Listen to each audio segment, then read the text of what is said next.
Pêl-droed wedi mynd. Scotcher yn cymanu'r bêl i mewn. A Sise yn troi y bêl i mewn i gefn y rhwyd. A mae'r ymwelwyr ar y blaen. Y gic rydd yn tasgu ar draws wyneb y gol. A Sise oedd gyntaf i chyrraedd ei. Derwyddon colli'r bêl yn ddofn o'n i hanner i hunan unwaith eto. A mae'r Ergyd yn dod i mewn! Nach i gol di honna! Jack Wilson! O fi sgorio fo, ddwy yn hwyr yn erbyn y Derwyddon yn gynharach yn y tymor. Ac ar ôl 19 munud ar y Graig, mae wedi rhoi'r ymwelwyr ddwy ar y blaen.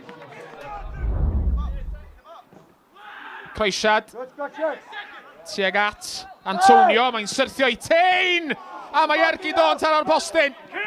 A fi o bron i'r Albanwr ddod â Derwyddon yn ôl i mewn i'r gêm yma. Scotcher yn cael y bêl yn ôl gan Danny Williams, ei groesiad oddi ar y bar. A mae croesiad yn cael ei chwythu yn erbyn y bar, a mi syrthio ddi reit ar Ben Jones. A gafodd rhyw lath i ddwy allan rhywsut. Fe gododd o'r bêl dros y bar.